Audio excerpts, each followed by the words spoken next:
Good day, everyone. How are you today? I hope you are fine. Please remember to stay safe and practice good hygiene always. Do you still remember our previous lesson? Good.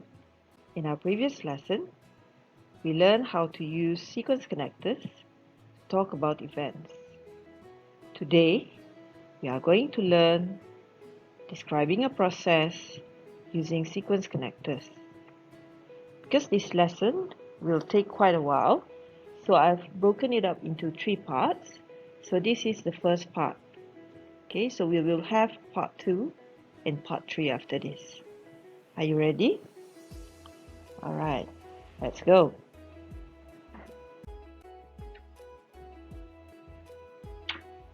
Before we start, our learning goal today is, at the end of today's lesson, you should be able to use sequence connectors such as first, next, then, after that, and lastly, to describe a process.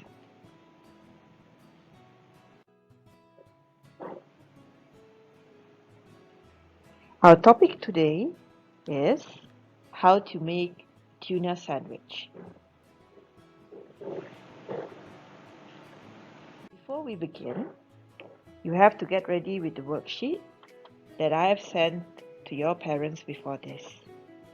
So for task 1, you need to either print out the worksheet that looks like this, or you need to copy it down and just put it in your exercise book. So for task 1, you need to number the pictures according to the sequence in the video that you are going to watch next. Are you ready? So this video is taken from my Simple Recipes YouTube channel. So there's a link there that I put there. So if you are ready, let's watch the video together.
So let's check your answers.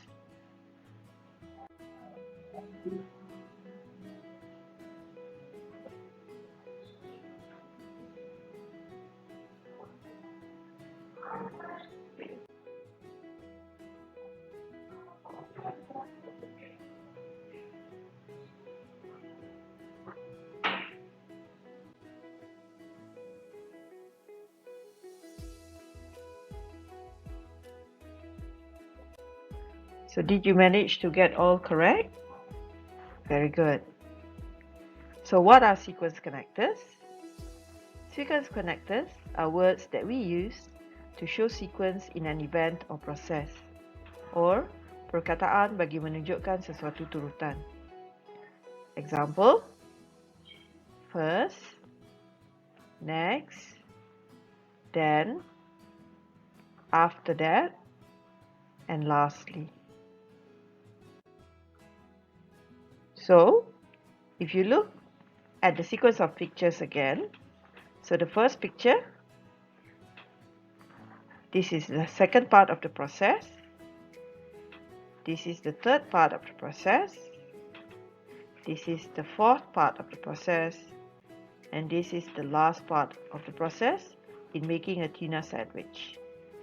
So since this is the first part in the process, we use the sequence connector first. For the second picture, since this is the next step in the process, we use the sequence connector next. For the third picture, we use the sequence connector then, and for the fourth picture, which is the fourth step in making a tuna sandwich, we use the sequence connector after that. And since the last step, it is the final step in the process, we use the sequence connector lastly. Alright, so first, next, then, after that, and lastly. So for task 2, you need to complete the flow map using the appropriate sequence connector. So for task 2 and task 3, you need to refer to the worksheet that I have given you through the WhatsApp chat. Alright, so this is a flow map. So you only need to complete the boxes using the sequence connector that I have explained in the previous slide. Alright, so the first one has been done for you. So first, because it is the first step in the process, so we use the sequence connector first. First, strain the tuna flakes to remove the oil. So for the next step, you simply complete the sentence using the sequence connector that we have discussed in the previous slide. Okay? And then, once you are done with task 2, we move on to task 3. Rewrite the sentences in task 2 into a short paragraph. So the first sentence has been done. So first, strain the tuna flakes to remove the oil. So you just transfer the sentences from the flow map, and now you write it into a short paragraph. Okay? Can you do that? Good. So, to recap what we have learned today, what are sequence connectors? So sequence connectors are words that we use to show sequence of events or process. So, for example, first, next, then, after that, and lastly. So that's all for this week. I'll see you again next week. Bye.